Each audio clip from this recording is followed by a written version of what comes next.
సమయంలో దేవుని యొక్క వాక్యంలో నుండి కొన్ని మాటలు మనం జ్ఞాపకం చేసుకుంటూ వద్దాం.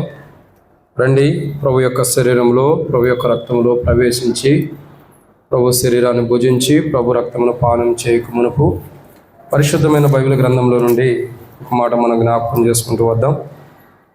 కీర్తనల గ్రంథము 61వ అధ్యాయం. కీర్తనల గ్రంథము 61వ అధ్యాయం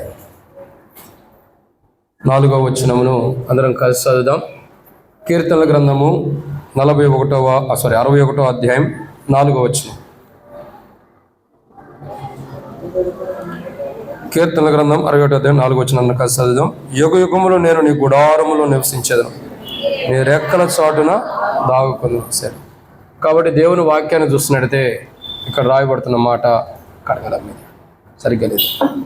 కాబట్టి దేవుని వాక్యాన్ని చూసినట్లయితే యుగ యుగములో నేను నీ గుడారములో నివసించేదను అనే దేవుని వాక్యాన్ని మనం చూస్తూ వస్తున్నాం. ఏమని రాయబడుతూ వచ్చిందండి? యుగ యుగములు నేను నీ గుడారములో నివసించేదను. సరే, యుగ యుగములు అంటే ఏంటి? యుగ యుగములు అనగా ఏంటండి?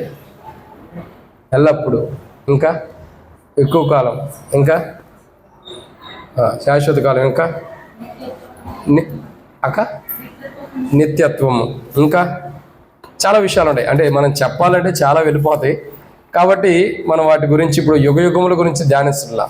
చూసేటటువంటి మాట ఏంటంటే దేవుని వాక్యం చెప్పినట్లయితే ఇక్కడ రాయబడిన మాట, యుగ యుగములు నేను నీ గుడారంలో నివసించేది. అది దావీదు రాజు యొక్క ప్రణాళిక. నేను ఆరాధనలో కూడా చెప్తూ వచ్చాను మొదట్లో, దేవుని గుడారంలో నివసించడం అంటే అంత ఆషామాషి పని కాదు. ఏదో ఈ మందిరానికి వచ్చాము వెళ్ళిపోయాము అన్నట్టుగా ఉండేది కాదు. అది దేవుని గుడారంలోకి వెళ్ళాలంటే కొన్ని క్వాలిటీస్, కొన్ని అర్హతలు, కొంత యోగ్యమైన జీవితం ఇంపార్టెంట్. సరే, అదంతా ఏంటన్నది తర్వాత చూద్దాం. ఇప్పుడు చూసేటటువంటి ఒక మాట ఏంటంటే, నీ గుడారములో నివసించేదను, నేను నీ గుడారములో నివసించేదను. ఎవరు గుడారము? ఆయన గుడారం. సో నేను నీ గుడారంలో నివసించేదను అనే దేవుని వాక్యం రాయబడుతూ వచ్చింది. ఆయన గుడారంలో నివసిస్తానని దావీదు భక్తుడు అంటున్నాడు. సరే, ఆయన గుడారం, ఆయన మనకిచ్చే గుడారం ఎలాంటిది అన్నది 7 విషయాలు చెప్పండి. ఇచ్చేది కానీ ఇచ్చేది కానీ. మొట్టమొదటిగా భూమి మీద అనుభవించాడు, పరలోకంలో కూడా అది ఇవ్వబోతున్నాడు. మొట్టమొదటిగా గుడారము. ఆరాధన చేసేదానికి మర్చిపోయారేమో, కాదులేండి, చెప్పండి. హస్తకృత్యములు కానిది 2, నిజమైనది 3, మందసమున్నది 4, ఘనమైనది 5, పరిపూర్ణమైనది 6, పరలోక సంబంధమైనది 7, ఆరాధించబడుతుంది. ఆరాధకులకు, ఆరాధనకు యోగ్యమైనటువంటి దేవుడు ఆరాధించబడుతున్న, దేవుని ఆరాధిస్తున్నటువంటి గృహం అది. సో ఆరాధికుల గృహం అది. సో ఇవి మనం దేవుని వాక్యంలో 7 విషయాలు మనం చూస్తూ వచ్చాం ఆరాధనలో. వీటిని బట్టి, వీటికి కారణం ఎవరు? యేసు ప్రభువే. ఆయన కలువరి శిలువ త్యాగం ద్వారా ఇట్టి గొప్ప అనుభూతి కలిగినటువంటి గుడారంలో ప్రభు మనల్ని ప్రవేశింపజేస్తున్నందుకు ప్రభువుని ఆరాధన చేసాము, ప్రభువుని కనపరిచాం. ఇందుని బట్టి దేవునికి కృతజ్ఞతలు, రుణస్థులమైన దేవుని కొందనాలు. సో ఇప్పుడు ప్రభు యొక్క శరీరంలో పాల్గొనేటప్పుడు ఆయన గుడారం ఎలాంటిదో చూసాం. ఇప్పుడు మన గుడారం ఎలాంటిదో చూడవసరలా, ఎందుకంటే మన గుడారం ఎలాంటిదో మనకు అర్థమైపోయింది. సో మన గుడారంలో మనం ఎలా నివసిస్తున్నాం అన్నది ఇంపార్టెంట్. ఆయన గుడారం ఎలా ఉందో మనం చూసాం. సో మన గుడారాల గురించి చెప్పాలంటే అవసరం లేదు, అవి ఎట్లా ఉంటాయో మనకు తెలుసు. కొన్ని గృహాల్లో నీట్గా ఉంటాయి, కొన్ని గృహాల్లో చంద్రబింద్రగా ఉంటాయి. మాలాగా పిల్లలు కలిగిన, అంటే చిన్నపిల్లలు కలిగిన కుటుంబాల్లో అయితేనేమో ఎక్కడిదక్కడే ఉండిపోతూ ఉండేది, ఎంత దుడిచినా అట్టాగే ఉండేది. ఆ గుడారాల గురించి కదా, ఆ గుడారంలో మనం ఎలా నివసిస్తున్నాం. ఎందుకంటే ఇక్కడ గుడారంలోనే సరిగ్గా నివసించకపోతే ఆయన గుడారంలో ఎలా నివసిస్తామండి చెప్పండి? ఇక్కడ గుడారంలోనే సరిగ్గా నివసించలేదు అనుకో, అక్కడ ఆయన గుడారంలో ఎట్లా నివసిస్తాం?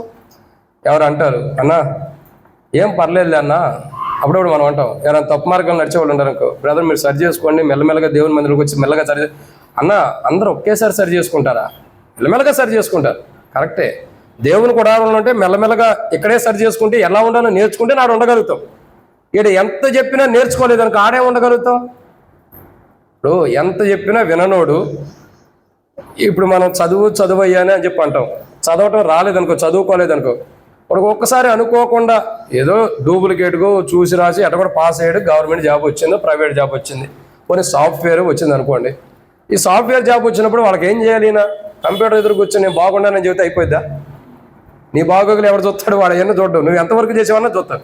నీ చదువులోనే సరిగ్గా లేకుండా, ఎడ్యుకేషన్ సరిగ్గా లేకుండా దొంగ కాపీలు రాసి ఎట్లా కూడా పాస్ అయ్యి సర్టిఫికేట్ తీసుకెళ్ళి అక్కడ జాబ్కి అప్లై చేసావనుకో, ఇంటర్వ్యూ ఎవడో చేస్తాడు, ఎట్లా కూడా అయిపోయింది.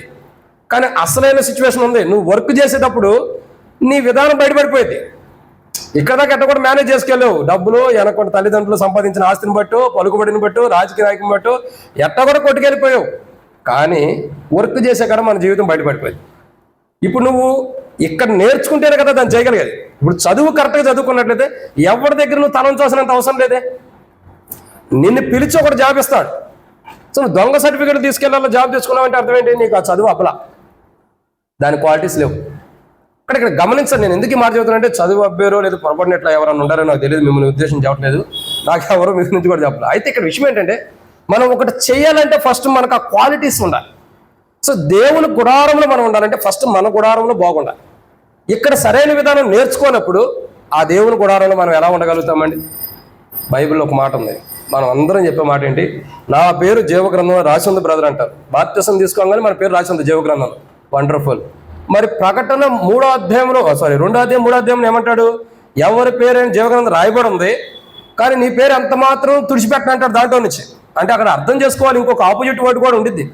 నేను తుడిచిపెట్టనంటే అర్థం ఏంటి? తుడిచిపెట్టే అవకాశాలు కూడా ఉన్నాయి, లేకుండా పోయినాయా? మనం ఏమనుకుంటాం? నేను రక్షించబడ్డా, నా పేరు పరలోకంలో ఉంది. ఉంది. మరి ప్రవర్తన సరిగా జీవిస్తేనే కదా దానికి అర్థం ఉండేది. ఇప్పుడు గవర్నమెంట్ జాబ్ వ్యక్తి ఉన్నాడండి, ఆయన జాబ్ చేస్తున్నాడు. జాబ్ చేసేటప్పుడు లంచాలు తీసుకుని తీసుకున్నాడు. ఈ పాయింట్ ఉంది దీంట్లో కూడా, తర్వాత చెప్తుంది ధన్యవాదం. ఇవన్నీ తీసుకుంటే వెళ్ళాడు అనుకోండి, ఎవరెవరో పట్టుబడతారు, సిబిఐకో ఇంకెవరు ఉంటారు ఆ డబ్బులు పట్టుకునేవాడు. పట్టుబడిన తర్వాత ఏమైంది? ఎంత చేసి వచ్చినా సరైన విధానంలో లేవు కాబట్టి యువర్ ద అన్పర్సన్ అని చెప్పని, ఇదేంటి ఈ జాబ్కి నువ్వు యోగ్యుడి కాదు, లేదు నువ్వు చేసిన తప్పని చెప్పని సస్పెండ్ చేసేస్తారు. ఒక ఆయన ఒక పని చేశాడు. నేను వాక్యంలోకి వెళ్దాము, మనం అనుకున్న టైంకి ముగిచ్చేద్దాం, ఏం కంగారు. ఒక అతను ఏం చేశాడంటే ఒక మంచి జాబ్, సెంట్రల్ గవర్నమెంట్ జాబ్ చేస్తున్నాడు, చాలా గ్రీన్ సైన్ అయింది, మంచి జాబ్. ఆ జాబ్లో ఏదో పొరపాటు చేశాడు. అది ఎప్పుడు తెలిసిందంటే ఒక 5 సంవత్సరాలకు 10 సంవత్సరాలకు ఎట్టో బయటపడింది. కొంతకాలం బయటపడిపోతే ఈయన సాక్ష్యం పాడైపోయింది. ఆయన మంచి వర్తమానికుడు, మంచి సంఘంలో మంచి వర్తమానం చదువుతాడు అన్న కోణాలు చాలా ఉన్నాయి ఆయన సాక్ష్యం. చివరికి ఆయన ఏం చేశాడంటే తెలివిగా 3 నెలలు 4 నెలలు ఉందనగా రిజైన్ చేసేసాడు జాబ్. Voluntary retirement. ఎందువలంటే 3 నెలలు 4 నెలలకు వాలంటరీ రిటైర్డ్. ఎవరైనా సరే ఏదో ఇంకా 5 సంవత్సరాలు ఉంది, 2 సంవత్సరాలు ఉంది, నేను చేయలేకపోతున్నా వాలంటరీ రిటైర్డ్. అది 3 నెలలకి 4 నెలలకి ఏముంది? పోనీ ఆరోగ్యం బాగాలేదంటే సమృద్ధైన ఆరోగ్యం ఉంది. ఎందుకు రిటైర్ చేశారంటే మనం మంచోళ్ళం అయితే మన వెనకాల మనం మంచితనాన్ని ఎతికేవాళ్ళు చాలా మంది ఉంటారు. ఎవరో కూడా వెతికితే బయటకి ఏమొచ్చిందంటే ఏదో చిన్న ప్రాబ్లం జరిగింది, ఇది ఈయన మీద నేరం పడిద్ది అని చెప్పని తొందరగా రిజైన్ చేసాడని చెప్పి అన్నారు. ఏమంటానంటే ఏదో ఒక బలహీనత ఉండిద్ది, మనం చేసిన తప్పులు ఎవరో కూడా పట్టుబడిపోతాం. ఇక్కడ కరెక్ట్గా లేకపోతే ఇప్పుడు చూడండి, ఆయన చేసిన తప్పుకి ఇన్ని సంవత్సరాలు బాగా చేశాడు, ఇంకో 3 నెలలు ఉంటే అయిపోయింది రిటైర్మెంట్ ముంగట చేసిన తప్పు బయటపడిద్దని ఏం చేశాడు? ఈయనే రిజైన్ చేశాడు. అక్కడ ఒప్పుకోడు ఆయన. 7 రోజులు ఒప్పుకున్నా నీ రిజైన్ యాక్సెప్ట్ చేశాడు, ఆయన ఒప్పుకోడు. ఆయన గట్టిగా పట్టుకుంటాడు, నువ్వు చేసిన దాన్ని బట్టి, నీవైనా నేనైనా చేసిన దాన్ని బట్టి ప్రతిఫలం ఇచ్చేదాకా వదలడు. ప్రకటన 22:12 స్పష్టంగా ఉంది, వానికి రుచపు నేను ఇస్తాను. నువ్వు తొందరపడి నా బ్రతికి ఎక్కడ బయటపడిద్దని రిజైన్ చేసినంత మాత్రం నేను ఒప్పుకోడు. అంధకార మందులో ఉన్న వాటిని రహస్యంలో తీసుకొస్తాడు. ఏంటి? రహస్యంగా చేసిన వాటిని మిద్దుల మీదకి తీసుకొచ్చేవాడు. ఎందుకు వదిలిపెడతాడు? కాబట్టి ఇక్కడ విషయం ఏంటంటే మన జీవితంలో ఈ లోకంలో మనం ఎలా ఉండామో గుడారాల్లో, అదే మనకు అక్కడ కనబడిద్ది, మనం ఎలా నివసిస్తామని. ఇక్కడ బుద్ధి మార్చుకోలేదు, ప్రవర్తన మార్చుకున్నప్పుడు ఆడెలా మార్చుకుని ఉండగలుగుతాం? ఇక్కడ అనుభవం లేనప్పుడు అక్కడ ఏం చేయలేం. ఏదైనా ప్రాక్టికల్ లైఫ్ అనుభవం ఉంటేనే కదా చేయగలిగేది. సో ఇక్కడ గమనించాలి, ఇక్కడ అసలు మన ఆరాధనలో ఆయన గుడారంలోనికి మనం చేర్చున్నాడు. ఇక్కడ చేర్చాడు ఆత్మీయంగా. ఒకరోజు మనకు ఆ గుడారంలో కూడా ఇస్తున్నాడు. సో ఆ గుడారం ఎలాంటిది అన్నది 7 విషయాలు చూసాం. సో మన గుడారం ఎలాంటిది అన్నది మనం చూడవసరం లేదు. మళ్ళీ చెబుతున్నా, మన గుడారం ఎలాంటిది మనం చూడవసరం. అసలు మన గుడారంలో మనం ఎలా నివసిస్తున్నాం, ఇది ఇంపార్టెంట్. బైబిల్లో కొందరు వ్యక్తులు తమ గుడారాల్లో 7 అంతల అనుభవం కలిగి జీవించిన వారు ఉండాలి. వారి జీవితాలు చూసినట్లయితే అలాంటి అనుభవం మనకుంటే మనం బలలో పాల్గొన్న దేవుని తీర్పే మనకు వచ్చింది. ఎందుకంటే వారి జీవితాల్లో తీర్పు వచ్చింది.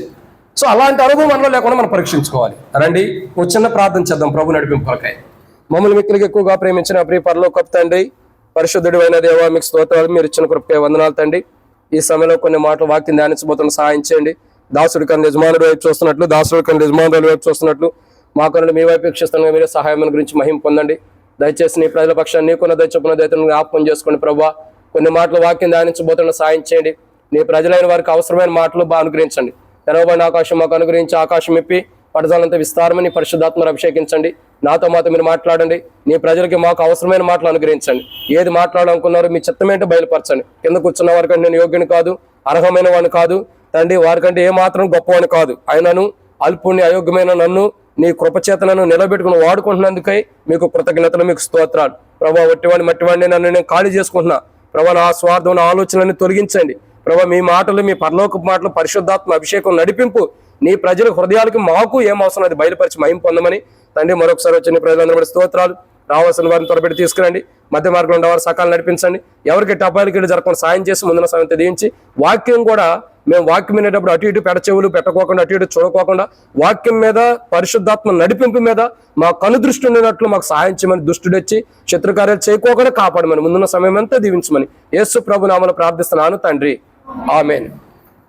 కడుప్రియులారా, అక్కడ దేవుని వాక్యాన్ని చూసినట్టే ఇప్పటికే 12:40 అయిపోయింది. 1:00 క్లోజ్ చేయాలి. 7 పాయింట్లు ఉన్నాయి, త్వరగా వెళ్ళిపోదాం. కానీ దేవుని వాక్యాన్ని చూసినట్టే ఇక్కడ బైబిల్లో కొన్ని విషయాలు ఉన్నాయి. ఏంటి ఈ మాట? ఆయన గుడారములోనికి మనం నివసింపజేసాడు. ఆయన గుడారం ఎలాంటిదో చూసి ఆరాధన. ఇప్పుడు మన గుడారములో మనం ఎలా ఉంటున్నాం చూసినట్టయితే, మన గుడారములో ఎలా ఉన్నాము మనం అంటే, మనం ఉంటాం కాదు, బైబిల్లో కొందరు వ్యక్తులు ఉండాలి. మనం ఉంటామని నేను అన్నాను అంటే నాకు కొద్దిగా ఇబ్బంది. కాబట్టి అలా మనం ఉంటే, వాళ్ళలాగా మనం ఉంటే సరిదిద్దుకోవాలి. సో వారు గుడారములో, తమ గుడారముల్లో, లేదంటే మనాన్ని వద్దు కానీ వారి గుడారంలో వారు ఎలా ఉన్నారు అంటే 7 విషయాలు ఉన్నాయి. దాన్ని మొదటి మాట దేవుని వాక్యాన్ని చూసినట్లయితే త్వరగా ధ్యానిద్దాం. మొదటి మాట సంఖ్యాకాండం 16వ అధ్యాయం 26వ వచనం. సంఖ్యాకాండం 16వ అధ్యాయం 26వ వచనం. అతడు ఈ దుష్టుల గుడారముల యొద్ద నుండి, అది చూడండి, వారు గుడారములు ఎలా నివసిస్తున్నారో బయట కూడా అలాగే ఉండాలి. ఏమంటాడు ప్రభు ఇక్కడ? మోషేకి విరోధంగా, దైవజనుడు మోషేకి విరోధంగా, అహరోను కానీ వీళ్ళందరికీ విరోధంగా సమూహం కూడబడుతూ వచ్చింది. ఎవరు వాళ్ళు? కోరాహు యొక్క సమూహం. కోరాహు వేరు, కోరాహు కుమారులు వేరు. కోరాహు విధానం వేరు, కోరాహు కుమారుల యొక్క విధానం వేరండి. కోరాహు కుమారులు అంటారు, అయ్యా నీ బలిపీఠం మీద పిచ్చుకులకు ఆశ్రయం ఉంది, నివాస స్థలం ఉంది, అయ్యా నీ మందిరం ద్వారం ఎద్దు నేను ఉండటానికి ఇష్టపడుతున్నా అంటారు. వాళ్ళు వేరు, తండ్రి వేరు. కుమారులు వేరు, తండ్రి వేరు. అయితే ఇక్కడ కోరాహు యొక్క జీవితాన్ని మనం చూసినట్టయితే మొట్టమొదటి అనుభవం ఇక్కడ కనపడుతుందండి. తమ గుడారాల్లో మనుషులు ఎలా నివసిస్తున్నారంటే దుష్టుల్లాగా నివసిస్తున్నారు. అందుకంటాడు ప్రభు, అంటాడు, ఎవరు మాట్లాడుతున్నారు ఈ మాట? దేవుడే స్పష్టంగా తన ప్రజలతో సెలవిస్తున్న మాట. ఏమని? ఈ దుష్టుల గుడారముల్లో నుండి మీరు దూరంగా వెళ్ళిపోండి. ఈ దుష్టుల గుడారముల దగ్గర మీరు ఉండొద్దు. ఈ దుష్టుల యొక్క గుడారం అంటే గుడారాల్లో ప్రజలు ఎలా నివసిస్తున్నారంటే దుష్టులుగా నివసిస్తూ వస్తున్నారు. అసలు దుష్టుల యొక్క జీవిత చరిత్ర చూసినట్టే కీర్తనల గ్రంథం 10వ అధ్యాయం 4వ వచనం. కీర్తనల గ్రంథం 1వ అధ్యాయంలో కూడా రాయబడుతూ వచ్చింది, దుష్టుల ఆలోచన చొప్పున నడవక. అంటే దుష్టు ఎలాంటి వారండి? వాళ్ళ ఆలోచనే కరెక్ట్ అయింది ఉండదు. అందుకే వారి గుడారాల దగ్గర ఉండదని ప్రభు అన్నాడు. దుష్టుల యొక్క గుడారములో దుష్టుల్లాగా నివసిస్తున్నారు. మన గుడారాల్లో మనం ఎలా ఉంటున్నామంటే, ఆయన గుడారమేమో ఘనమైనది, ఆయన గుడారమేమో పరలోక సంబంధమైనది, ఆయన గుడారమేమో సంపూర్ణమైనది. కానీ మన గుడారాల్లో మనుషులు, బైబిల్లో నివసించిన వారి గుడారాల వాళ్ళు ఎలా నివసిస్తున్నారంటే దుష్టుల్లాగా ఉంటారు. అందుకే దుష్టుల యొక్క గుడారముల నుండి అన్నాడు. అసలు దుష్టులు ఏం చేస్తున్నారు? కీర్తన గ్రంథం మొదటి వచ్చిన రాయబడుతుంది, దుష్టుల ఆలోచన చొప్పున నడవక. ఇంకా రాయబడుతున్న మాట ఏంటండి? కీర్తన గ్రంథం 10వ అధ్యాయం 4వ వచనం రాయబడుతూ వచ్చింది. ఏమని రాయబడుతుందండి? దుష్టులు పొగరెక్కి యెహోవా విచారణ చేయడు. ఇంకా అదండి, చూసారా? దుష్టులు పొగరెక్కి ఏం చేస్తున్నారు? యెహోవా విచారణ చేయడు. దేవుడు లేడని వారు ఎల్లప్పుడూ యోచన చేస్తారంట. ఇది దుష్టుల చరిత్ర. అందుకే వారి గుడారాల నుంచి దూరం వెళ్ళిపోయి అంటున్నాడు. దుష్టులు గుడారాల్లో, మానవులు తమ గుడారాల్లో దుష్టుల వలె నివసిస్తున్నారు. అంటే వారి ఆలోచనలు దేవునికి విరోధంగా ఉన్నాయి, వారి తలంపులు దేవునికి విరోధంగా ఉన్నాయి, వారి ఊహలో దేవునికి విరోధంగా ఉన్నాయి. ఇంకా చూసినట్లయితే యెహోవా ఏమంటున్నారండి?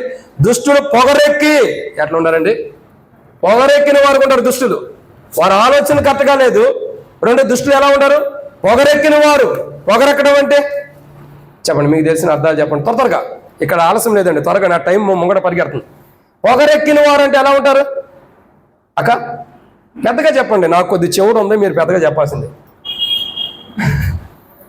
పొగరెక్కిన వారంటే ఎలా ఉంటారు చెప్పండి? పొగరెక్కిన వారంటే ఎలా ఉంటారు? గర్వంతో ఉంటారు. ఇంకా కళ్ళు నెత్తికెక్కినాయి. ఎవరమ్మా చెప్పింది? ఎవరక్క? మీరేనా? బాగా అనుభవం ఉన్నట్టుందన్న యవనస్తులకి, మనకు లేదా అనుభవం. కళ్ళు నెత్తికెక్కిన వాళ్ళు అంట. ఇంకమ్మా అంటే అప్పుడప్పుడు ఎవరో ఒకళ్ళు అనుకుంటే వింటూ ఉంటారులేండి. ఇంటో అనుకునే కూడా వాళ్ళే అంటారు, మనం అనుకునే కూడా, తల్లిదండ్రులుగా మనం అనుకునే కూడా. ఇంకా అక్క తెలిసి చెప్పండి. ఇంకా కోపం, అంతేనా? కాదు ఏదో చెబుతున్నారు. దుష్టులు అంటే మొట్టమొదటికి ఏం చెప్పారు అక్క మీరు? గర్వంతో ఉన్నవారు. ఇంకొక అక్క చెప్పారు, ఏంటమ్మా దుష్టులు అంటే? కళ్ళు నెత్తి మీదకి ఎక్కినాడ. ఎట్ట ఎక్కుతాయి అక్క కళ్ళు నెత్తి మీదకి? సరే ఇక్కడ గమనించినట్లయితే నిజమే, దుష్టు యొక్క స్వభావం అలా ఉంటూ వస్తుంది. వారు పొగరెక్కిన వారు, వారి విధానం చూడగా వారి కళ్ళు నిజంగానే నెత్తికెక్కినటువంటి అనుభవం ఉంటుంది. వారు గర్వంతో ఉంటారు. ఒకప్పుడు మన స్థితి ఏంటి? ఒకప్పుడు మనం ఎక్కడి నుంచి వచ్చాం? ఏ స్థితి నుంచి లేపబడ్డాం? ఏ అనుభవం నుండి లేపబడ్డాం? ఒకప్పుడు ప్రభువుని నమ్మకం మన స్థితి ఏంటి? ఇప్పుడు మన స్థితి ఏంటి? ఇప్పుడున్న స్థితిని బట్టి పొగరెక్కిన వారుగా ఉంటే అది నిజమైనది కాదు. అది మధ్యలో వచ్చింది, మధ్యలోనే పోయింది. అది ఎట్లా వచ్చిందట్ట వెళ్ళిపోయింది. దాన్ని బట్టి పొగరెక్కిన వారు ఉంటే పోయిన తర్వాత అంటారు, ఒకప్పుడు డబ్బు ఉంటే అంత గర్వంతో ఉండడు, ఇప్పుడు చూడు ఎట్లుండాడు అంటారు. ఆ సాక్ష్యం మనకు ఉండకూడదు. దుష్టుల యొక్క జీవితం చూడగా నిజంగా పొగరెక్కిన వారే మోషే మీద తిరగబడ్డారు. దేవుని ప్రజల మీద తిరగబడుతున్నారు. మోషే ఒక్కనేనా దేవుడు ఏర్పరచుకుంది? మోషేనేనా? మమ్మల్ని ఏర్పరచుకోలేదే దేవుడు? మేం కాదా యాజకత్వం చేసేది? మేం కాదా దేవుని మందిలో పనిచేసేది? దేవుడు మోషేనే ఏర్పరచుకున్నాడా? ఎస్, మోషేనే ఏర్పరచుకున్నాడు. నీ పని నీకు ఇచ్చాడు, నువ్వు అది చేయాలంతే. యాజకుడే, పరిచారకులే. ఏది చేసేవారు ఆ పని చేయాల్సిందే. ఒక అతన్ని యాజకుడిగా సేవకుడిగా ఏర్పరచుకున్నాడు, ఒక అతను బాధ్యత కలిగిన వారుగా, ఒకరిని పరిచారకుడిగా ఏర్పరచుకుంటారు. ఈ పని నా పని నేను, నీ పని నువ్వు చేయాలి. ఎవరి పని వాళ్ళు చేయాలి. అడగదని చెప్పి ఆయన పని నేను చేస్తానంటే ఉజ్జాయం ఏం చేశాడండి? ఉజ్జాయం చేశాడు. మందసం తీసుకొస్తుంటే ఎడ్లు కాలు జారిని ఉజ్జానే కదండి. ఏం చేశాడు? చేయబడి అసలు పట్టుకోవాల్సింది ఎవరు? యాజకులు. ఎవరు పట్టుకున్నారు? అది కుక్క పెత్తనం గాడి చేస్తే దెబ్బలు ఎట్టాగా ఉంటాయి. కానీ ఒక ఇంట్లో దొంగలు పడ్డారు. కుక్కను రోజు యజమానుడు కొడతా ఉంటాడంట. ఇది బుద్ధి చెప్పాలి, ఈ దొంగలు పడ్డారు కాబట్టి నేను మౌనంగా ఉంటా, దొంగతనం మొత్తం చేసుకెళ్ళి ఆస్తి అంతా పోవాలన్నట్టుగా, బంగారం పోవాలన్నట్టుగా కుక్క సైలెంట్ కూర్చుందంట. గాడిద ఏం చేసింది? అయ్యయ్యో దొంగలు పడ్డారని చెప్పి బాబు అని అరుతుందంట. పెద్దగా ఏదో అరుస్తుంది కదా గాడిద నాకు రాదు. అది అరుస్తూ ఉండేసరికి యజమానుడు బయటకు వచ్చాడంట. వచ్చి కర్ర తీసుకుని ఏం బుద్ధి లేదని నైట్ నిద్రపోనివని చెప్పి పేటమని కొట్టాడంట. అసలు అది అరిసింది కారణం ఏంటి? కుక్కనే యజమానులు కొట్టేందుకు కుక్క మౌనం కూర్చుంది, ఈ ఇంట్లో దొంగలు పడాల్సిందేనని.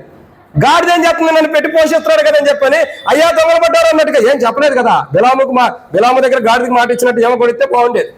అరుతో కూర్చుంది. ఏం చేశాడు? వచ్చాడు పెళ్ళమని కొట్టాడు. దొంగలు ఆల్రెడీ వాళ్ళ పని చేసుకుని వెళ్ళిపోయారు అప్పటికే. అది కుక్క పెత్తనం గాడి చేసిందంట. ఎవరికి దేవుడు ఏమిచ్చాడో చేసిందే. అది కాదు నేను ఇది చేస్తానంటే దేవుని దగ్గర తీర్పు ఉంది. ఇప్పుడు కోరాహోదే చేస్తున్నాడు. ఏం చేస్తున్నాడు? చేయాల్సిన పని ఏంటి? దేవుడు ఏమప్ప చెప్పాడో చేయాలి. కానీ ఏం చేస్తున్నాడు? తన గుడారంలో కానీ తను నివసిస్తున్నటువంటి విధానం చూడగా దుష్టుడి వలె ఉన్నాడు. అందుకే పొగరెక్కిన వాడుగా మోషే ఒక్కడేనా? మేము చేయలేమా? మేము యాజకులం కాదా? లేదా మేము ప్రవక్తలం కదా? లేదా మేము పరిచారకులం కాదని ఎవడు అనలా. నీకేమిచ్చాడు? అజ్జి తనది కాని పని ఉద్యోగం చేశాడు, చచ్చిపోయాడు. మళ్ళీ పశ్చాత్తాపడతాను కూడా అవకాశం లేదు. ఒకవేళ అదే పరిస్థితి దేవుడిస్తే, ఈ రోజు ఆ పరిస్థితి అనుమతిస్తే ఒకరానం బతుకుంటామా? అక్కడ వద్దు. మన గుడారాలు, బైబిల్లో నివసించిన వారి ప్రజల యొక్క గుడారాలు చూడగా గుడారములో వారు దుష్టులు వలె ఉండరు. దుష్టత్వం ఉంది వారి గుడారాలు. అందుకే వారు ఆలోచన కట్టగలేదు. పొగరెక్కిన వారు ఉండారు. ఇంకెలా ఉండారో చూడండి. ఇంకెలా ఉండారంటే ఇక్కడ రాయబడిన మాట 4వ వచనంలోనే ఇంకేమన్నారు? యెహోవా విచారణ చేయడం అనుకుంటున్నారు. దేవుడేం లెక్క పెట్టడు, దేవుడేం పట్టించుకోడు, దేవుడు అన్ని మర్చిపోతాడు. నువ్వు పాపం చెయ్యి, బయట దుష్టులకు ఇష్టానుసారంగా జీవించు, దేవుడి మందిరానికి వచ్చి క్షమాపణ అడిగితే దేవుడు మర్చిపోతాడు. తెలివి తక్కువ దేవుడేనా? ఒకడు సర్వలోకం సంపాదించుకున్నాడు, చివరికి ఆడు ప్రాణం పోయేదాడు. దేవుడు చేయాల? తెలివి తక్కువ దేవుడా మనమా? పాపం బయట చేసి వస్తాము, దేవుడిని పాప క్షమాపణ అడిగితే క్షమించేస్తాడులే. నా దేవుడు మంచోడే, వానికి నేను చెప్పిన ప్రతిఫలం ఇస్తానని కూడా ఆయనే చెప్పాడు. మంచోడే చెప్పాడు. అర్థమవుతుందండి? చాలా మంది అనుకుంటారు దేవుడు విచారణ చేయడం, నేను పాపాలు ఒప్పేసుకున్నా, ఈ రోజు బలలో పాల్గొంటే, ఈ రోజు ప్రభు సేవలో పాల్గొంటే, ఈ రోజు ప్రభు రక్తంలో పాల్గొంటే, నా పాపాలు ఒప్పుకొని పాల్గొంటే దేవుడు క్షమించేస్తాడు. మనమే జ్ఞానవంతులు దేవుడి కంటే కదండి. దేవుడి కంటే మనమే జ్ఞానవంతులు అసలు అనుకోవడం పొరపాటు. ఇక్కడ రాయబడిన మాట ఏంటి? దేవుడు విచారణ చేయడానికి ప్రజలు అనుకుంటున్నారు. అలాంటి స్వభావం కలిగిన వారు దుష్టులే. దుష్టుల యొక్క గుడారం, వారి గుడారంలో వారు దుష్టత్వం కలిగి దుష్టులు ఉన్నారు కాబట్టి పొగరెక్కిన వారు ఉన్నారు, ఆలోచన సరిగ్గా లేవు.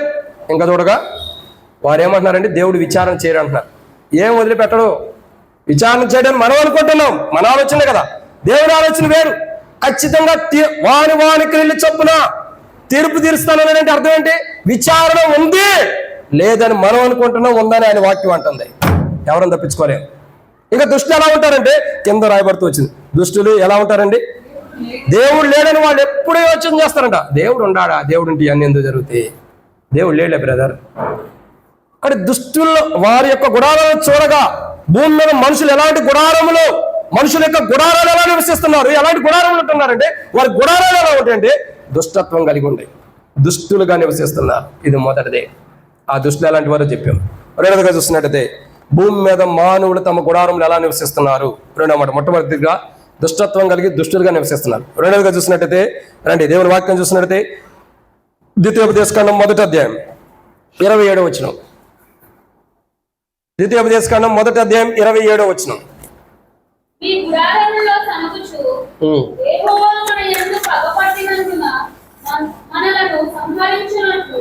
అమోరీయుల చేతికి మనలను అప్పగించుటకు ఐగుప్తు దేశములో నుండి మనలను రప్పించి ఉన్నాడు. మనం ఎక్కడికి వెళ్ళగలము?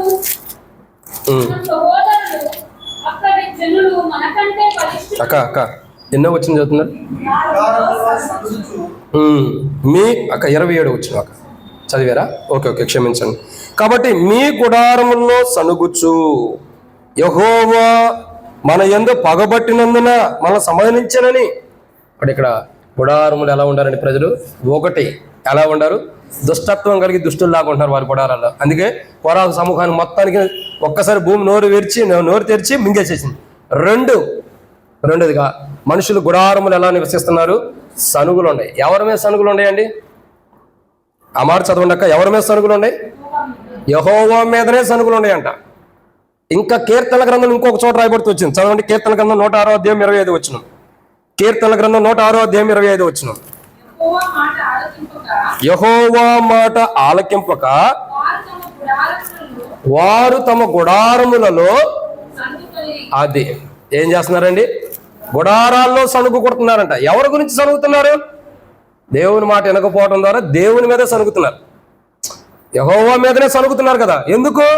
ఆయన చెప్పే మాట వినాలా, ఆయన చెప్పింది మనం చెయ్యాలా, ఆయన మనల్ని నడిపిస్తున్నాడు, ఆయన చెప్పింది చేయాలన్నట్టు ప్రజల యొక్క జీవితాలు చూడగా, ప్రజల యొక్క అనుభవాలు చూడగా సనుగులు ఉన్నాయి. ఎవరి మీద అండి? దేవుని మీదే. అంటే గుడారాల్లో మనుషులు ప్రార్థన తక్కువైపోయింది. ప్రార్థన లేదు గుడారాల్లో. గుడారాల్లో కూర్చుంటే ఈయన ఇది చేసాడు, ఆయన అక్క ఇది చేసింది, ఈ అక్క ఇది చేసాడు, ఇదంతా చుట్టూ తిరిగి వచ్చి మీరుపేట చెరువులన్నీ తిరిగి వచ్చేస్తున్నాం చివరికి. గుడారాల్లో ఎలా ఉండాలండి?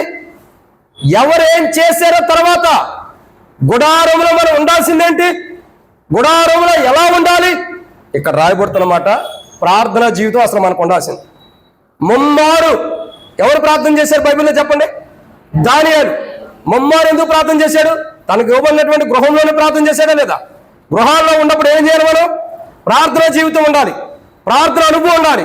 ఏముంటుంది గుడారాల్లో? సనుగులు గొనుగులు ఉంటాయి. గుడారాల్లో నివసించేవారు ప్రార్థన చేయాలి. ఎందుకు చేయాలా? ఎందుకు ప్రార్థన చేయాలంటే గుడారాల్లో ఉండవారు ఏం చేయాలండి? ఆ దినాల్లో గుడారాల్లో ఉండవాళ్ళు ఏం చేయాలా? వాళ్ళు శాశ్వతమైనటువంటి వాళ్ళకి పరిపూర్ణంగా వాగ్దాన దేశానికి వాళ్ళు ప్రవేశించాలి కదా. వాడు చేసిన ప్రార్థన ఏంటి?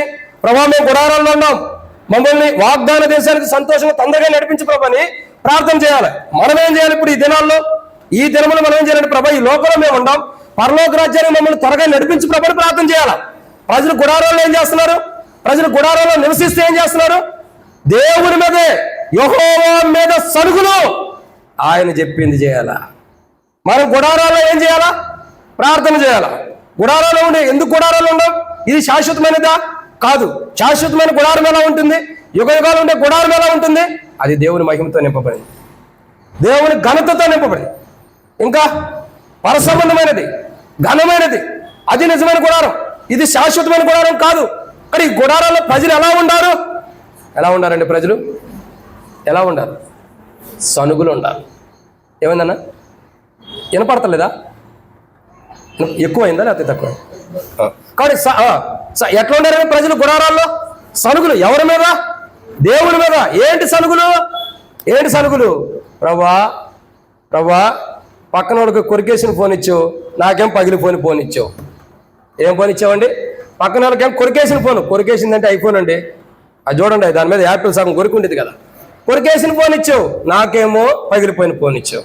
ప్రభా వాళ్ళకేం ఇది ఇచ్చావు, నాకేం ఇది ఇచ్చావు.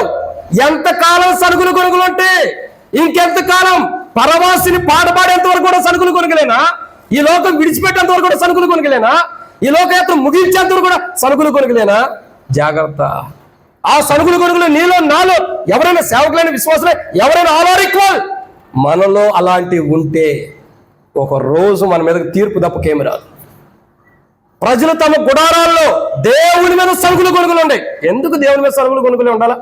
ఆయన సనగాల గొనగాలి మన మీద. ఆయన చెప్పినట్టు మనం చేయట్లేదని, ఆయన ఇష్టపడిన రీతిలో మనం జీవిస్తలేదని, ఆయన కోరుకునే రీతిలో మనం ప్రవర్తిస్తలేదని ఆయనకి సనుగులు కొనుగులు ఉండాలి. ఇక్కడ విచిత్రం ఏంటంటే ఆయన బాగానే ఉంటాడు, మన ఎలా ప్రేమను కనిపిస్తున్నాడు, మనమే సనుగుతున్నాం కొనుగుతున్నాం. ఎందుకు ఆ సనుగులు కొనుగులు? ఇది ఇవ్వలేదు, ఇస్తాడు ఇంకోసారికి, ఏమైంది? ఆలస్యమైన అద్భుతమే చేస్తాడు కదా. ఎందుకు ఆయన మీద సనుగులు? ఎందుకండి? దేవుని మీద సనుగులు ఉండే. మోషే దేవుని సేవకుడి మీద సనుగులు ఉండే. దేవుని ప్రజల మీద సనుగులు ఉండే. ఇన్ని సనుగులు గొనుగులు కలిగిన వాళ్ళం పరలోక రాజ్యం ఎందుకుంటాం? మన గుడారంలోనే సనుగులు గొనుగులు మనలో ఉంటే, మన గుడారంలోనే మనం సనుగుతుంటే గొనుగుతుంటే పరలోక రాజ్యంలోకి వెళ్ళిన తర్వాత కనుక్కుంటాం. ఎవరో ఒక స్టోరీ చెప్పారు, ఎవరో జయరాజ్ అన్నట్టుకుంటా. ఏం చెప్పాడంటే, ఇద్దరు వ్యక్తులు ఉన్నారంట, ధనవంతులు. ఒక ఆమె ఇద్దరు కాదు, ఒక ఆమె ధనవంతురాలు, ఒక ఆమె పేదామె. ధనవంతురాలు ఏం చేసిందంటే ఈ పేదామెని ఇంట్లో పని మనిషిగా పెట్టుకుంటే ఏం జరుగుతూ వచ్చిందంటే, ఈ ధనవంతురాలు మంచామే, చెడ్డాం కాదు, ఆ ఊర్లో వచ్చిన వాళ్ళందరికీ ఒక రకంగా చెప్పాలంటే పట్టేలా సర్పంచ్ అంటారు కదా తెలంగాణలో, అట్లాగా అనుకోండి. కాదు అట్లా. సో ఆమె ఏం చేసిందంటే తన దగ్గరికి వచ్చే వాళ్ళందరికీ నీతి న్యాయములు జరిగించి చక్కగా వచ్చిన వాళ్ళందరికీ కూడా ఏదైనా బాధలుండా, కష్టాలుండా, దుఃఖాలుండా, ఇది అయ్యా పెళ్ళిళ్ళు చేసుకుంటామంటే ఏదో ఒక రూపాయి ఇవ్వటం, లేదంటే ఇంకా ఏదో ఉంటాయి కదండి, ఏదైనా అవసరం ఉండే అక్కలుండా కొన్ని అవసరం తీరుస్తాం. ఓ రోజు వచ్చింది, ఈమె ఇంట్లో కూడా పేదాం ఉంది పనేమో. ఈ పేదాం ఏం చేస్తుంది, ఈమె ఇంటికి ఎవరెవరు వచ్చారో వాళ్ళందరూ కూడా ప్రార్థన చేస్తుంది. ప్రభా మరి వాళ్ళు ఈ పని మీద వచ్చారు, వాళ్ళ అక్కలు తీర్చు, వారి అవసరం తీర్చని ఏం ప్రార్థన చేస్తుంది. ధనవంతురాలు ఏం చేస్తుంది, ఆమె అక్కలు తీరుస్తుంది, ఈమె ప్రార్థన చేస్తుంది. ప్రార్థన చేస్తే ఒక రోజు ఇద్దరు చచ్చిపోయారు. ఇద్దరంటే ఒకేసారి చచ్చిపోలేదండి, కొట్టుకుని తిట్టుకున్నారు. ఒకళ్ళ తర్వాత ఒకళ్ళు కొంతమంది చచ్చిపోయారు. ఫస్ట్ పేదామె చనిపోయింది, తర్వాత ధనవంతురాలు చనిపోయింది. ఈ ఇద్దరు ధనవంతురాలు ఏం చేస్తుందంటే పరలోక రాజ్యంలో తీసుకెళ్తున్నారంట. జయరాజ్ అని చెబుతూ వచ్చాడు ఒకరోజు యూత్ క్యాంపులోనే ఎక్కడ చెప్పాడు, గుర్తు బాగా. తీసుకెళ్తుంటే అలా చెప్తూ వెళ్తా ఉంటే ఆ ధనవంతురాలు అడిగిందంట, అయ్యా ఈ పెద్ద మేడ ఒకటి ఉంది పరలోక రాజ్యంలో, ఇది ఎవరిది? నీ ఇంట్లో పని ఆమెదమ్మా. నా ఇంట్లో పని ఆమెకే ఇంత మేడ ఇచ్చాడంటే నా ఇంట్లో పని ఆమె తినటానికి కూడా లేదు, ఆమెకే ఇంత మేడ దేవుడు ఇచ్చాడంటే నేను ఎంత ధనవంతురాన్ని, నాకు ఇంకెంత మేడ ఉండి దాని ముందరికి వెళ్ళింది. ఓ చిన్న పూరిపాక లాంటిది, అంటే చిన్నది ఒకటి ఉంది. ఇది ఎవరిదయ్యా అంటే ఇది నీదే అన్నారంట. ఎవరిది? ఇది నీదే. నా ఇంట్లో పని ఆమెకేం పెద్దది ఇచ్చారు, నాకేం చిన్నది ఇస్తారా? ఇది కరెక్టేనా? అక్కడ సనుగులు గొనుగులు. అమ్మ భూమి మీద నీ బ్రతుకులో నువ్వు జీవించిన జీవితం ఇంతే, నీకుంది క్రైస్తవ జీవితంలో. నీ జీవితాన్ని ఏమంటారు అగ్నిలో పుటం వేసి చూడగా మిగిలింది ఇదే, ఇది కూడా వద్దంటే వెళ్ళిపోయి నరకానికి అని చెప్పండి. ఏం చేశారు? ఆ సాల్య ప్రభావం దాంట్లో కూర్చుంది, అక్కడ కూడా చదువుతుంది. నా ఇంట్లో పని ఆమెకేం పెద్దదే, నాకేం యజమానులకేం చిన్నదా? నీ ఇంట్లో పని ఆమె ఏం చేసింది తెలుసా? నీ దగ్గర అక్కడికి వచ్చిన వారి విషయమే మూలను కూర్చుని రహస్యంగా కూర్చుని వారి నిమిత్తమే ప్రార్థన చేసింది. ప్రభా నా ఇంటికి అక్కర్లు, నా యొక్క యజమానురాల దగ్గరికి ఈ అవసరం కొద్ది పలానా వచ్చింది, పలానా అతను వచ్చాడు, వాళ్ళ అక్కర్లు తీర్చు ప్రభని నీ క్షేమం నా క్షేమం కూడా ప్రార్థన చేసింది. కాబట్టి తన బహుమానం ఇది. ఈరోజు మనం సనుగుతున్నాం, గొనుగుతున్నాం. రేపు పరలోక రాజ్యంలో కూడా సనిగే గొనిగామంటే వెళ్తాం పాట పాడుకుంటాం, ఏముండదు. జాగ్రత్త. ఎక్కడ సనుగులు గొనుగులు ఆపితేనే పరలోక రాజ్యంలో సనుగులు గొనుగులు ఆగుతాయి. మనకి ఆడ ఉండవలసిన సనుగులు గొనుగులు నిషేధించబడినది, అపవిత్రమైనది ఏది అక్కడికి రాదు. ఇక్కడితోనే ముగింపు. డీలారా సమయం అయితే అయిపోయింది, కానీ ముగిద్దాం. ఒక మాట గుర్తుపెట్టుకోండి. ఏంటో చెప్పమంటారా? భూమి మీద మన గుడారాలు, అంటే బైబిల్లో తమ గుడారాలు మనుషులు ఎలా నివసిస్తున్నారు? దుష్టుల్లాగా. 2 సనుగులు గొనుగులతో ఉండే. ఈరోజు బల్ల దగ్గరికి వచ్చి బల్లలో పాల్గొంటే కూడా సనుగులు గొనుగులు ఉంటే, బల్ల దగ్గరికి రాకముందే మన ఇంట్లో మనం సనుగు గొనుగు వచ్చి ఉంటే ఖచ్చితంగా తీర్పు కొరకే, ఇది మంచి కొరకు ఉండదు.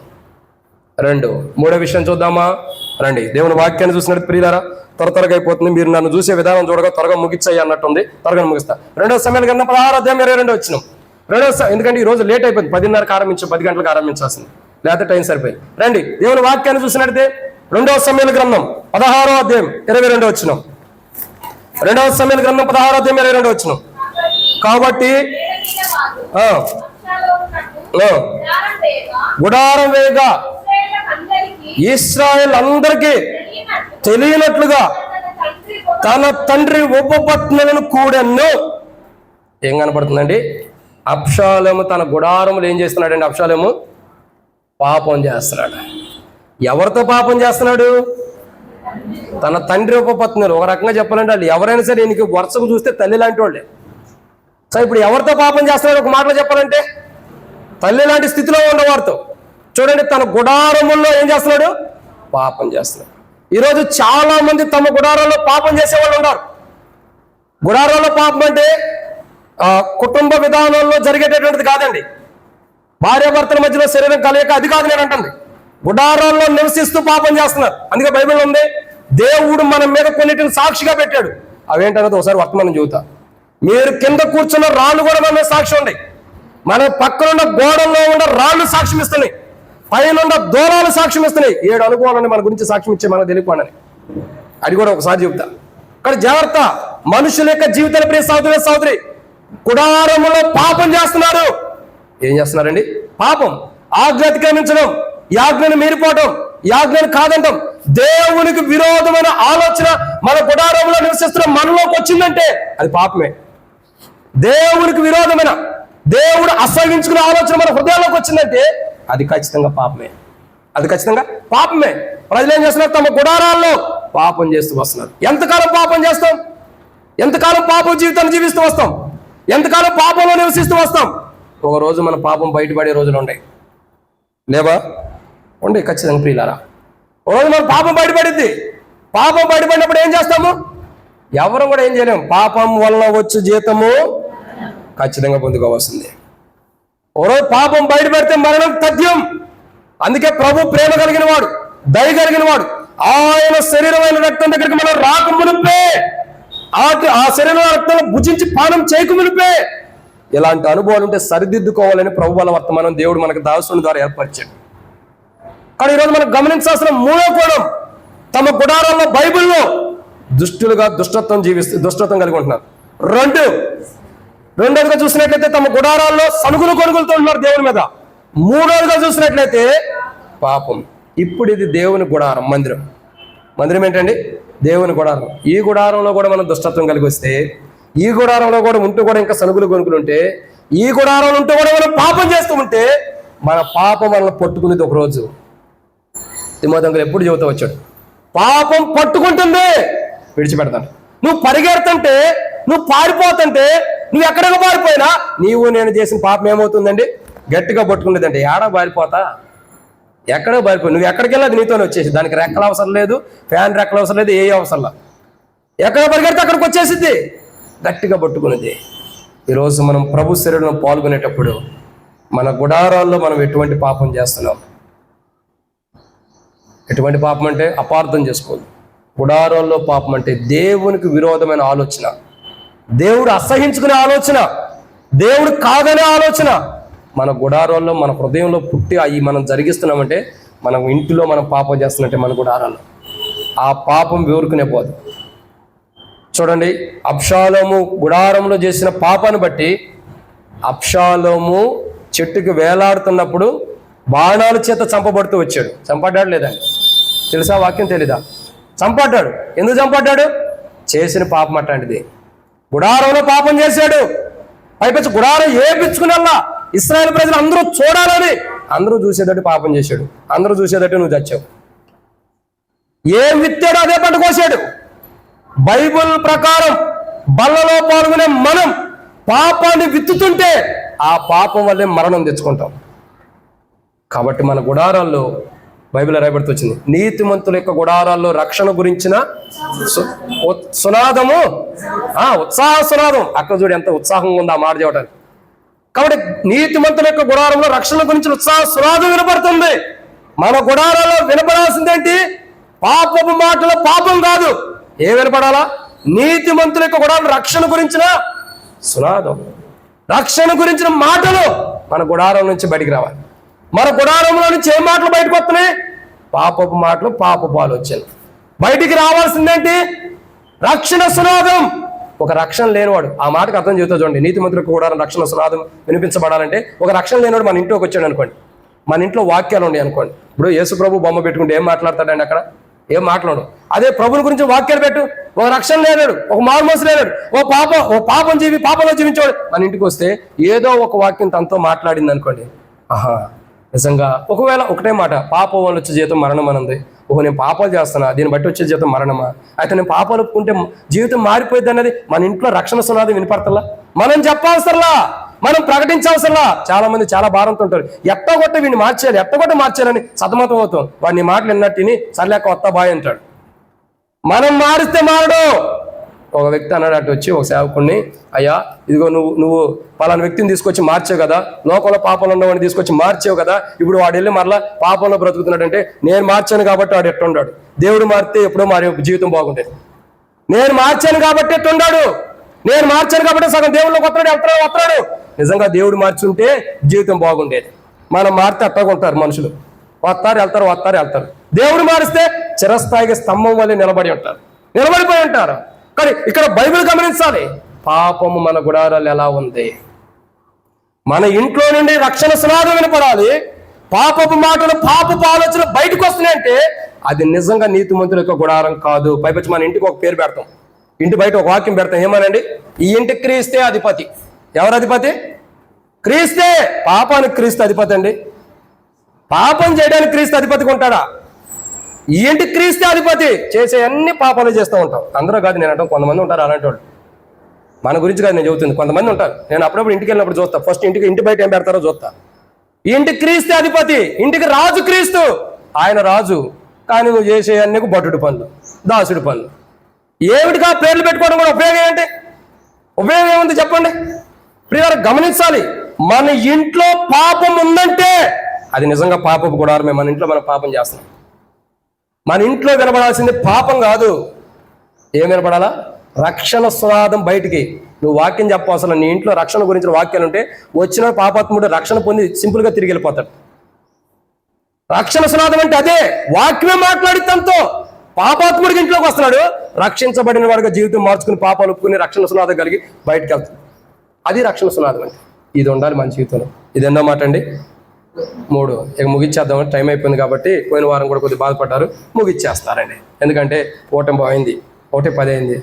లాస్ట్ టైం మనం స్టార్ట్ చేసింది 10:30, అది 10కి స్టార్ట్ చేస్తే కరెక్ట్గా వర్తమానం సెట్ అయ్యేది. సరే, మీ పరిస్థితిని నేను కూడా అర్థం చేసుకోవాలి. షుగర్ బీపీలు ఉంటారు కాబట్టి నేనంటే ఇంకా లేవు ప్రభు కృపను బట్టి. ఏదో మీకు ఉండవాళ్ళు ఉంటారు కాబట్టి మేము అర్థం చేసుకుని త్వరగా ముగిచ్చేస్తాం. వచ్చే వారం అందరూ టైంకి రండి, కొద్దిగా ఎక్కువగా దేవుని గురించి తెలుసుకోవడానికి అవకాశం ఉంది. సరే, 4వ మాటను చూద్దామండి. దేవుని వాక్యాన్ని చూసినట్టయితే బైబిల్లో నివసిస్తున్న ప్రజల యొక్క గుడారంలో వారు ఎలా నివసిస్తున్నారు? 1, దుష్టత్వం కలిగి దుష్టులుగా నివసిస్తున్నారు. 2, సనుగులు కొనుగులతో దేవుని మీద, సనుగులు కొనుగులు అని చెప్పండి, దేవుని మీద సనుగులు కొనుగులతో నివసిస్తున్నారు. 3, పాపముతో నివసిస్తున్నారు వారి గుడారాల్లో. 4వదిగా రండి, దేవుని వాక్యాన్ని చూసినట్టయితే ఇక్కడ రాయబడి అనమాట. యోబు గ్రంథం 15వ అధ్యాయం 34వ వచనం. త్వరగా ముగిచ్చేస్తా. యోబు గ్రంథం 15వ అధ్యాయం 34వ వచనం.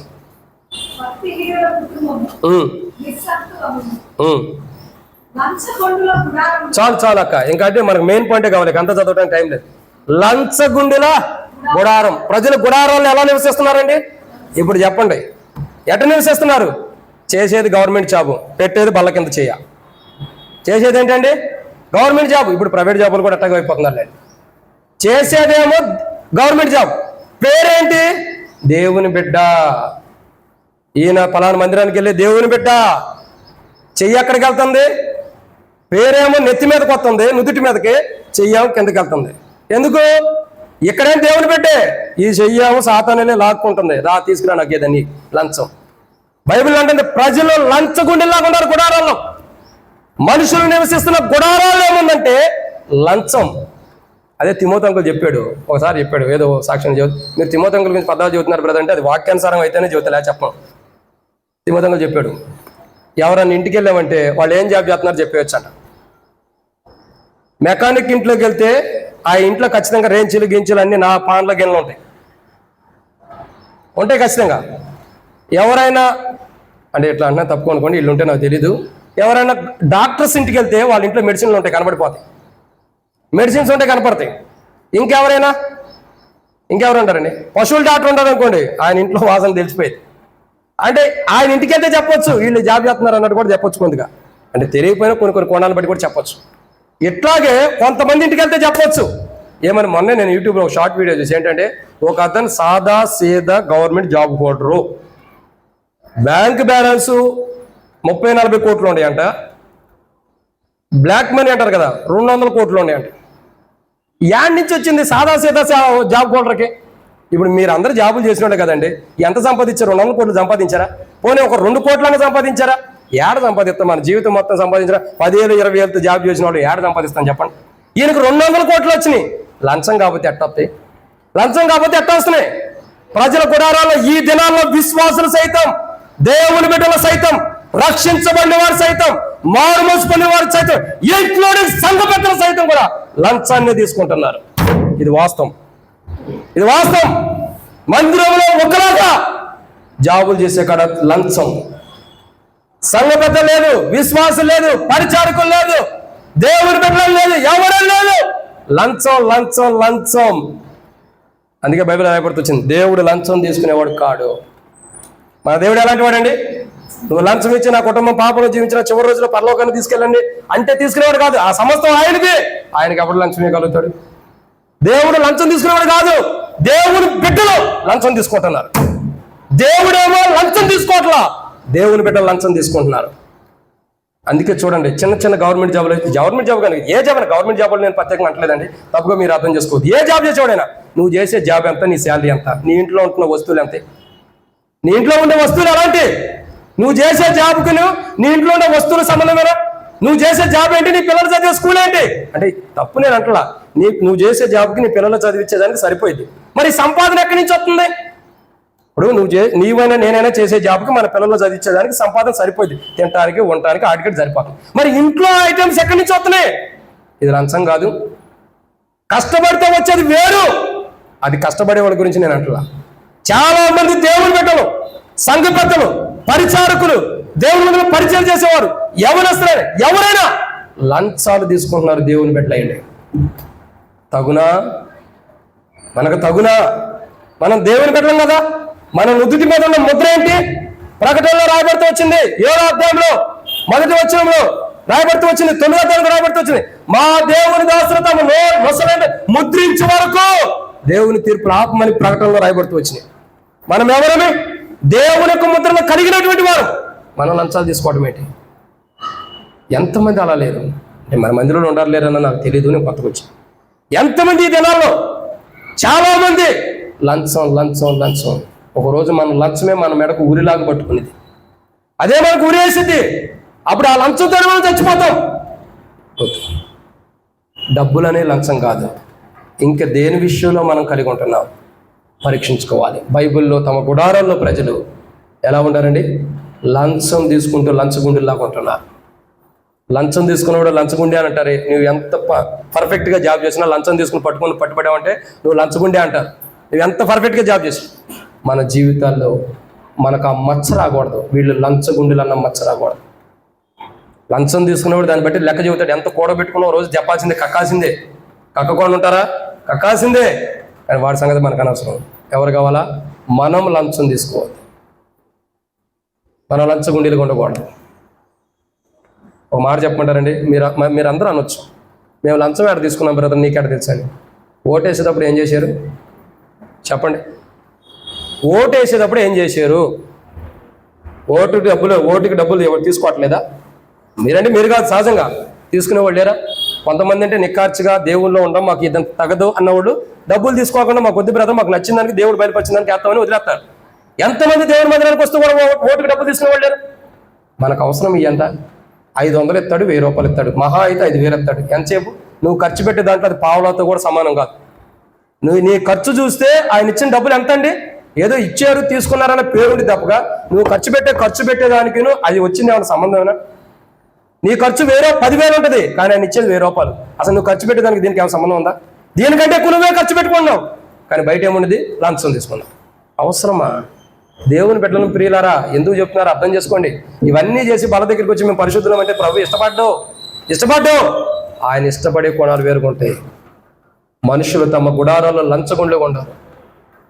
లంచగొండలు చెబుతుంటే ఇది పడేటట్టు ఉంది. ఇక 5వ మాట రండి. 5వ మాటను చూసినట్లయితే యోబు గ్రంథం 18వ అధ్యాయం 6వ వచనం. గుడారాల్లో ప్రజలు ఎలా ఉండారు? తమ గుడారాలు ఎలా ఉంది అంటే 5వ మాట యోబు గ్రంథం 18వ అధ్యాయం 6వ వచనం. చాలు అక్క. ఎలా ఉండాలని వారి గుడారాల్లో వెలుగు ఏమవుతుంది? నేటి దినాల్లో క్రైస్తవుల యొక్క కుటుంబాలు ఇదే జరుగుతుంది. క్రైస్తవుల యొక్క కుటుంబాలు ఏముందండి? వెలుగు ఉంది. ఆ వెలుగు ఇప్పుడు ఏమవుతుంది చెప్పండి, మీరే చెప్పండి. వెలుగు ఎవరి ద్వారా వచ్చింది? దేవుడు ఎవరు? వెలుగు అయ్యి ఉన్నాడు అని రాయబడుతూ వచ్చింది. దేవుడు వెలుగు, కానీ మనం ఎవరమే? ఆశ్చర్యకరమైన తన వెలుగులోకి పిలవబడిన వారు, వెలుగులోకి వచ్చిన వారు. ఇప్పుడు వెలుగులోకి వచ్చిన క్రైస్తవుల యొక్క కుటుంబాలు ఏముంటుంది? దుష్టత్వంలో ఉంటున్నాం కాబట్టి, లేదంటే మారిపోయాం కాబట్టి మన గుడారాలు ఎలా ఉండేయండి? వెలుగుగాతో పోయింది. ఇప్పుడు ఏమొచ్చింది? అందుకే గుడ్డోడు గుట్టుకుంటే ఏమైందండి? గుంటలో పడతారు. ఇంట్లో చీకటి ఉంది, వెలుగు లేదు అసలు. ఇప్పుడు ఏం చెప్తాం? అమ్మా నువ్వు ఎక్కడ ఉండా, అయ్యా నువ్వు ఎక్కడ ఉండా తడుపుకోవడం తప్ప ఏముంది? ఇదే విశ్వాస జీవితం నేటి దినాల్లో జరుగుతుంది. క్రైస్తవుల యొక్క జీవితాలు నేటి దినాలు ఇదే.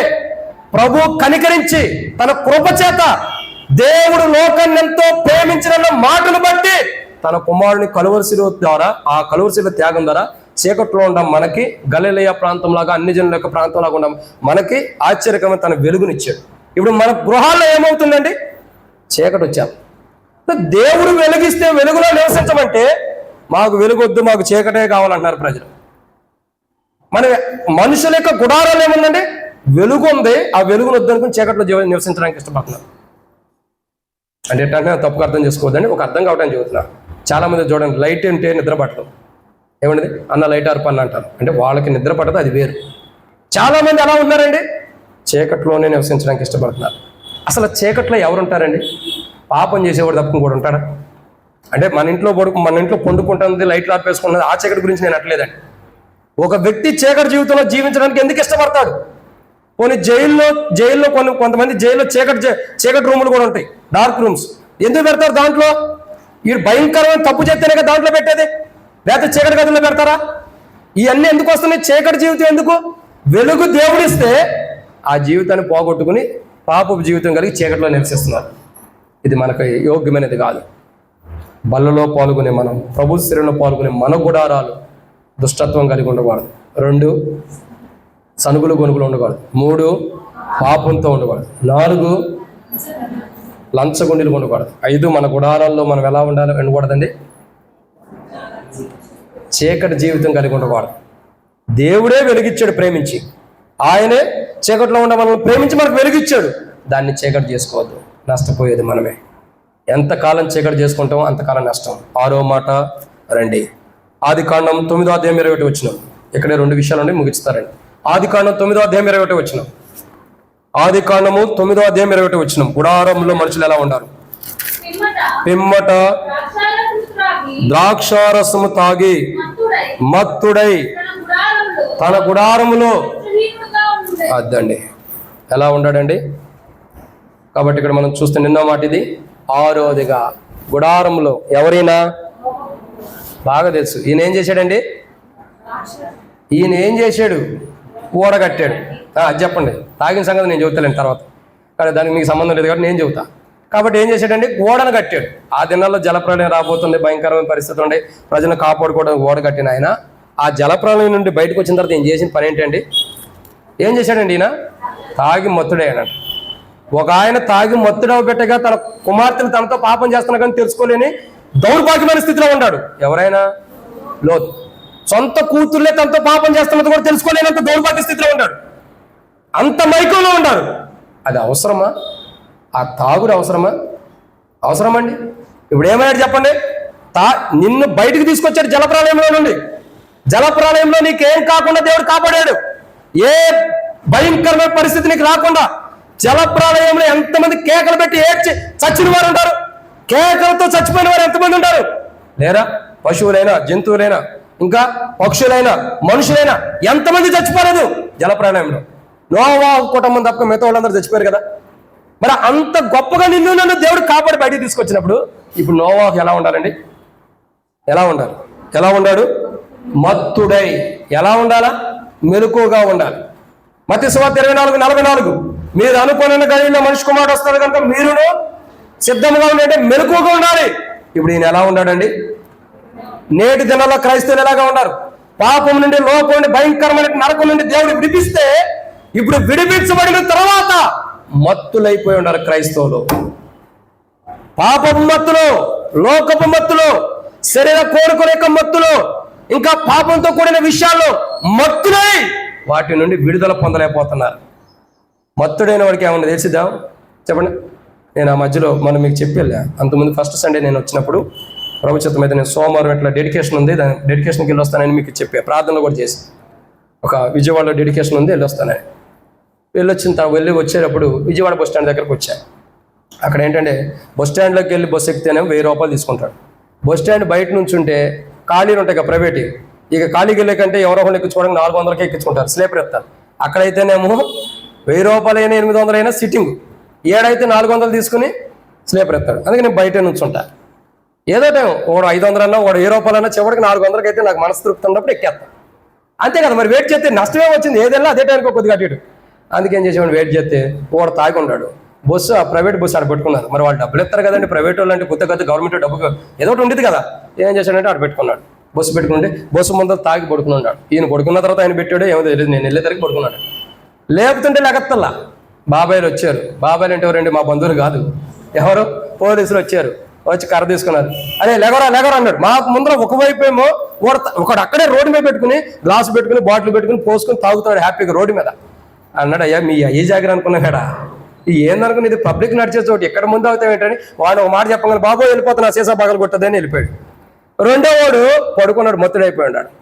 వాడు లేపుతున్నాడు, ఏ లెగరా లెగరా. ఇంకా పోలీసు వాళ్ళ టాకింగ్ ఎలా ఉంటుంది అన్నది మీకు తెలుసు. లేపుతుంటే వాళ్ళు లెగట్లా, ఇట్లా లెగవంటారు అని చెప్పి కర్ర తీశాడు. ఎదురు కర్ర తీసి పెళ్ళి కొట్టాడు. వాడు ఎప్పుడుగో లేచాడు. వాడి మీద అప్పటికేం చేశారు, నీళ్లు పోతున్నారు బాటిల్తో. 1 లీటర్ బాటిల్ కొనుక్కొచ్చేలా పోసారు. నీళ్లు పోసిన కదలటంలో మెదటలా ఎట్టంటాడు. నేను అనుకుంటున్నాను పరవశిని పాట పాడేసాడు ఏంటి అనుకుంటున్నాను. కాదు. చివరికి నీళ్లు పోసిన తర్వాత వాళ్ళు లేచి వాళ్ళు లెగవాలి. అప్పటికే కర్రలతో కొడితే నీళ్లు పోసిన తర్వాత కర్రలతో కొట్టారు. అప్పుడు లేచి ఏంటి నన్ను కొడుతున్నావు అన్నాడు. ఎవరిని అన్నాడో కూడా తెలియదు, మత్తులో ఉంటాడు. ఏంట్రా మమ్మల్ని అంటావా అని చెప్పని వాళ్ళు ఇంకా కొట్టుకుంటూ పోతున్నారు. ఇంకా కొట్టారు. కాసేపుడికి మనవాడికి అర్థమైంది, ఓహో నేను పోలీసుల దగ్గర ఉన్నానని. అయ్యా అయిపోయింది అంటాడు. మత్తుడైన వాడికి ఏం తెలియదు, ఏం చేస్తున్నాడో తెలీదు, ఏ పని చేస్తున్నాడో తెలీదు, ఏ పనిలో ఉంటున్నాడో తెలీదు. దేవుని బిడ్డని అన్న విషయం కూడా మర్చిపోతాడు. నోవాహు చేసిన పని ఏంటండి? వ్యవసాయం వేసాడు, మంచిదే. ఫస్ట్ జలప్రయాణం తర్వాత మొట్టమొదటి వ్యవసాయం వేసాడు, పని స్టార్ట్ చేశాడు, పని చేసుకుంటాడు, మంచిదే. ద్రాక్షకాయ పంట వేసాడు, మంచిదే. లిమిట్ ఉండాలి దానికి కూడా. నువ్వు తినేది తాగేదైనా బిర్యానీ ఉందనుకోండి, కడుపు నిండా తింటే ఏమైతే దాన్ని అరగించుకోవడానికి అటు ఇటు తిరగాలి, లేకపోతే ఏ కేర్ హాస్పిటల్కో పోవాలా. అది లిమిట్ ప్రకారం తినాలా, అంతే కదండి. ఈయన ఏదైనా లిమిట్లో ఉండాలా.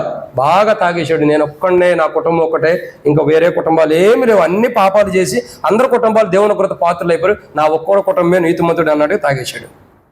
ఇప్పుడు మత్తుడైపోయాడు. ఏంటి పరిస్థితి? మత్తులో ఏం చేస్తున్నాడో తెలియక ఒక వ్యక్తి కన్న కూతురుతో వ్యభిచరించాడు. మత్తులో ఏం చేస్తున్నాడో తెలియక కన్న కూతురుతోనే పాపం చేసిన వాడు ఉంటాడు బైబిల్లో. అవసరమా? ఈరోజు క్రైస్తవులు ఎలా ఉండాలంటే పాపం నుండి దేవుడు విడిపిస్తే, లోకం నుండి విడిపిస్తే, ఆ భయంకరమైన జలప్రళయం దేని నిమిత్తం వస్తుందో దాని నుండి మా ప్రభు విడిపిస్తే, ఆయన సువార్త వాక్యం ద్వారా మనల్ని విడిపిస్తే ప్రజలు ఎలా ఉండాలండి? అదే పట్టుకుంటారు. ఇంకా పాపపు జీవితంలో మత్తులై ఉంటున్నారు. ఎంతకాలం అహంకారం, అవివేకం, గర్భంతో కానీ పాపపు జీవితంలో మత్తులు ఉంటామో అంతకాలం మన జీవితం కూడా నోవాహు వలె ఉందని అర్థం చేసుకోవాలి. బయట తీసుకొచ్చే నోవాహుని ఎలా కాపాడాడు అలా తీసుకొచ్చాడు మనం కూడా. కానీ ఇంకా మనం మత్తులుకుంటే నష్టపోతాం. దేని విషయంలో మనం మత్తులమై ఉన్నామో దాని నుండి బయటకు రావాలి. ఇది అప్పుడు బయటకు వస్తేనే బలలో పాల్గొంటే దేవునికి మహిమ, లేకపోతే నష్టం. ఇది అన్నమాట అండి. 6. 7వ విషయాన్ని చూద్దామండి, ముగిద్దాం. ఆదికాండం ఇదే వచనం 9వ అధ్యాయం 21వ వచనం. పిమ్మట ద్రాక్షారసము త్రాగి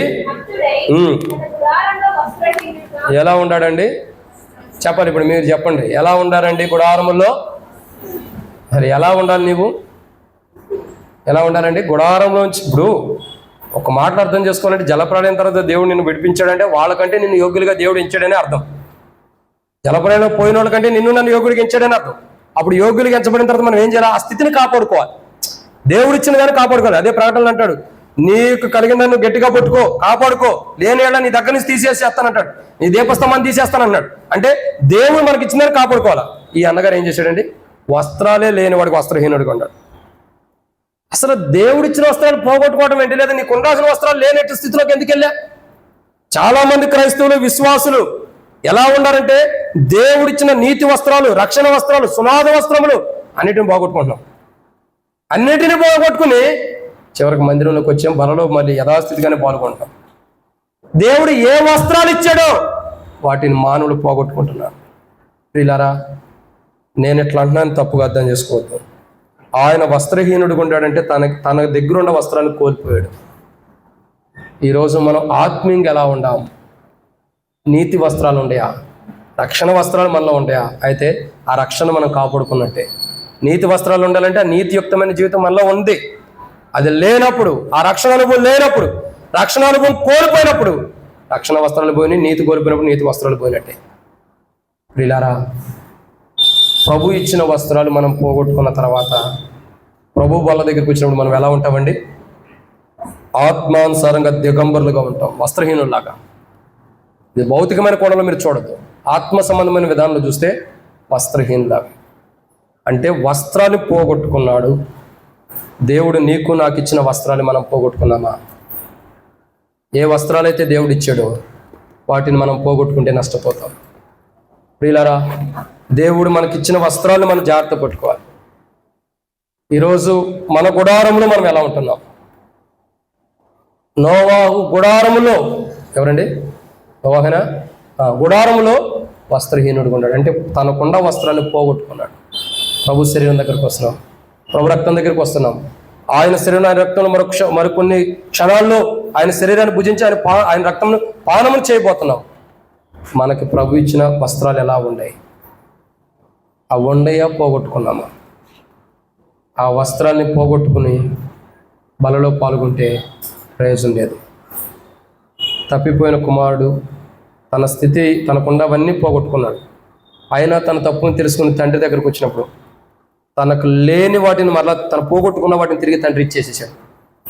చక్కని వస్త్రాలు ఇచ్చాడు, ఇంకా చెప్పులు, ఉంగరం, సింహాసనం, విందు అన్నీ ఉండయా లేదా? వచ్చినాయి. తప్పిపోయిన కుమారుడు తిరిగి వస్తే ఈరోజు మనం ఏ వస్త్రాలు కలిగి ఉన్నామో అవి పోగొట్టుకుంటే, ప్రభు ద్వారా ఇవ్వబడిన రక్షణ, నీతి, ఇంకెన్నో వస్త్రాలు ఉన్నాయి, వాటిని పోగొట్టుకుంటే ప్రభు దగ్గర తిరిగి వద్దాం. ప్రభా, నేను తిరిగి వస్తున్నా, నాకు ఆ వస్త్రాలు మరలా ఇవ్వు. తప్పిపోయిన వాడు తిరిగి తండ్రి దగ్గరికి వచ్చి, తండ్రి, పరలోకం విరోధంగా నీ ఎదురు నేను పాపం చేశాను అనే మాట రాకమునిపే తండ్రి ప్రేమ అక్కడ కనబడుతుంది. మనం ప్రభు దగ్గర తిరిగి వస్తే చాలు, మనం అడిగే లోపలే ఆయన ప్రేమ మనకి ఇవ్వబడుతుంది. 7 విషయాలు బైబిల్లో ప్రజలు తమ గుడారాలు ఎలా ఉండాలండి? 1, దుష్టత్వం కలిగి ఉండాలి, దుష్టులుగా. 2, సనుగులు గొనుగులు దేవుని మీద. 3, పాపం. 4, లంచం. 5, అంధకారం, వెలుగును పోగొట్టుకుని అంధకారంలో ఉంటున్నారు. 6, మత్తులుగా ఉంటున్నారు. 7, వస్త్రహీనుగా. ఈరోజు ప్రభు శరీరం దగ్గరికి వచ్చిన మనం ఎలా ఉండామో పరీక్షించుకుందాం. బైబిల్లో దేవుని బిడ్డలుగా ఉండాల్సిన వాళ్ళు ఎలాంటి అనుభవం ఉండాలి? ఇప్పుడు మనం ఎలా ఉండాము? ప్రభు దగ్గరికి వస్తున్న మనం ఎలా ఉంటామో ఒక్కసారి పరీక్షించుకుందాం. ఒకవేళ బైబిల్లో గుడారములు వాళ్ళు ఎలా ఉంటారు, మన గుడారంలో కూడా మనం అలా ఉంటే ప్రభు దగ్గరికి రాకమునిపే ప్రభు మనల్ని సరిదిద్దుతాడు. రావాలన్న మనసు వస్తే చాలు, సరిదిద్దుతాడు. అలా సరిదిద్దుకోకుండా బలలో పాల్గొంటే దేవుని తీర్పు తెచ్చుకున్న తర్వాత ఏముండదు, ఇక నరకమే. అది రాకుండా సరిదిద్దుకోవడం కొరకై ప్రభు మన సహాయం చేయను గాక. ప్రార్థనలో ఉందాం. అటు ఇటు చూడొద్దు. బలలో పాల్గొనక మునుపు మనల్ని మనం పరీక్షించుకుందాం. ఈ 7 అంతల అనుభవం కలిగిన జీవితం మనలో ఉంటే, ఆ గుడారంలో వాళ్ళు అలా నివసిస్తున్నారు తమ గుడారాల్లో, మనం కూడా అలా నివసిస్తే నష్టపోతాం. మన గుడారమే దేవుని ఆలయమే, మన దేహం. ఈ దేహంలో మనం అలా నివసిస్తున్నామా? ఈ దేహమే దేవునికి ఆలయం. ఈ ఆలయమైన గుడారముగా, దేవునికి గుడారం కూడా ఈ స్థలములో మనం ఇలా నివసిస్తున్నామా? బైబిల్లో ఉంది, నేను గుడారములో నివసించుతున్నానని దేవుడు అంటున్నాడు. ప్రియులారా, నువ్వు నివసించే గుడారంలోనే ప్రభు కూడా నివసిస్తున్నాడు. నువ్వే గుడారంలో నివసిస్తున్నావో నేను ఆ గుడారంలోనే ప్రభు కూడా ఉంటాడు. మన గుడారాలు ఎలా ఉంటాయి? కళ్ళు మూసుకోండి అమ్మా, అటు ఇటు చూడు. మన గుడారములు ఎలా ఉంటాయి? మన గుడారాల్లో మనం ఎలా ఉంటున్నాం? ఎందుకంటే మనతో పాటు ప్రభు నివసిస్తున్నాడు. ఒక్కసారి మనల్ని మనం పరీక్షించుకుందాం. మన దేహమైన ఆలయం, మన ఇంట్లో ఆయన నివసిస్తున్నాడు. మనమే కాదు, మనతో పాటు ప్రభు కూడా ఉంటున్నాడు. మనం ఎలా ఉంటున్నాం పరీక్షించుకుని మనలో పాల్గొన్నాం. అటు ఇటు చూడు దేవుడు కూడా.